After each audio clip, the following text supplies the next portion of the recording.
Durch die zunehmende Erderwärmung kommt es auch bei uns in Deutschland immer öfter zu längeren Hitzeperioden. Für Menschen mit Diabetes kann dies problematischer sein als für stoffwechselgesunde Menschen. Daher ist es besonders wichtig zu wissen, wie der Körper auf andauernde Hitze reagiert. Ein paar Tipps können helfen. Das Wichtigste ist, ausreichend zu trinken. Dieser Ratschlag gilt für Menschen mit Diabetes besonders, da das Durstgefühl nachlässt. Dadurch kann bei ihnen auch die Hitzeverträglichkeit vermindert sein. Empfehlenswert sind mindestens 1,5 Liter am Tag. Am besten in Form von Wasser oder anderen kalorienfreien Getränken wie ungesüßtem Tee. Zuckergesüßte und alkoholische Getränke sind zu meiden. Tipp 2. Insulin richtig lagern.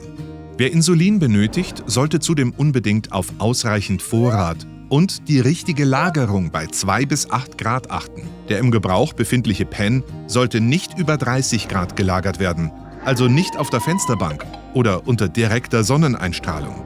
Denn Insulin reagiert empfindlich auf hohe Temperaturen von über 30 Grad und wird inaktiv. Achtung! Insulin darf auch nicht gefrieren, da es dadurch unwirksam wird. Tipp 3. Messgerät und Teststreifen außerhalb der Sonne aufbewahren. Extreme Temperaturen können auch das Blutzuckermessgerät und die Teststreifen beeinflussen. Bewahren Sie daher Ihre Diabetesutensilien, soweit es geht, bei normaler Raumtemperatur auf. Vor allem geschützt vor direkter Sonneneinstrahlung.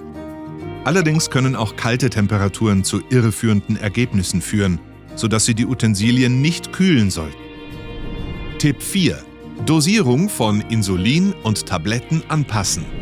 Wer Insulin- oder tablettenpflichtig ist, sollte zudem bei Hitze mit dem Arzt oder der Ärztin die Insulingabe sowie die Dosierung blutzuckersenkender Tabletten absprechen und gegebenenfalls anpassen. Auch die Dosierung anderer Medikamente wie Blutdrucksenker sollte abgeklärt werden.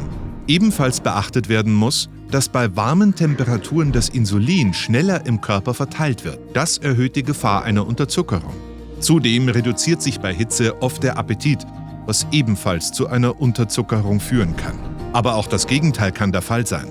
Bei Menschen mit Typ-2-Diabetes, die unzureichend mit blutzuckersenkenden Tabletten eingestellt sind, kann es zu einer Überzuckerung kommen. Die Gefahr eines Flüssigkeitsmangels, einer Dehydrierung steigt. Tipp 5. Häufige Blutzuckerkontrollen.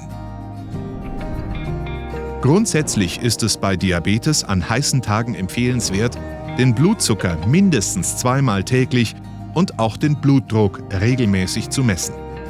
Tipp 6. Mittagshitze meiden und den Körper vor UV-Strahlung schützen. Ansonsten gilt, was auch für stoffwechselgesunde Personen an heißen Tagen zu beachten ist. An besonders warmen Tagen sollte man die sportlichen Aktivitäten in die frühen Morgen- oder späten Abendstunden verlegen, um die Mittagshitze zu vermeiden. Hält man sich draußen auf, ist es wichtig, Kopf, Haut und Augen vor UV-Strahlung zu schützen.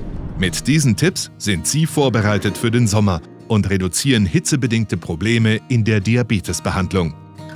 Weitere hilfreiche Informationen zum Leben mit Ihrem Diabetes finden Sie auch auf diabinfo.de.